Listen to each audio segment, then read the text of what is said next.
जंग के बीच प्रधानमंत्री नरेंद्र मोदी ने ईरान के राष्ट्रपति के साथ टेलीफोन पर बातचीत की। इस दौरान दोनों नेताओं ने क्षेत्र में मौजूदा स्थिति पर विस्तार से चर्चा की। प्रधानमंत्री मोदी ने हाल के तनाव और बढ़ते संघर्षों पर गहरी चिंता व्यक्त की है। बातचीत में पीएम मोदी ने तत्काल तनाव कम करने, बातचीत और कूटनीति को आगे बढ़ाने की आवश्यकता पर जोर दिया ताकि क्षेत्र में शांति, सुरक्षा और स्थिरता जल्द से जल्द बहाल हो सके। बता दें, ये कॉल ईरान के राष्ट्रपति की ओर से आई थी। ये कॉल ईरान के परमाणु प्रतिष्ठानों पर अमेरिकी हमले के मद्देनजर आई थी, जिसमें ईरान के राष्ट्रपति ने प्रधानमंत्री मोदी को मौजूदा स्थिति के बारे में विस्तार से जानकारी दी।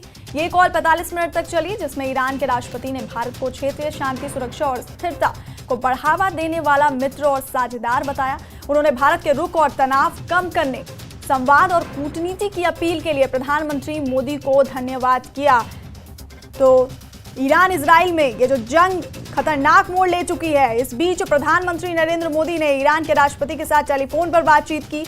आपको बता दें, ये कॉल ईरान के राष्ट्रपति की ओर से आई थी और परमाणु प्रतिष्ठानों पर अमेरिकी हमले के मद्देनजर ये कॉल आई थी, जिसमें ईरान के राष्ट्रपति ने प्रधानमंत्री मोदी को मौजूदा स्थिति के बारे में विस्तार से जानकारी दी और 45 मिनट तक ये कॉल चली, जिसमें ईरान के राष्ट्रपति ने भारत को क्षेत्रीय शांति, सुरक्षा और स्थिरता को बढ़ावा देने वाला मित्र और साझेदार बताया। उन्होंने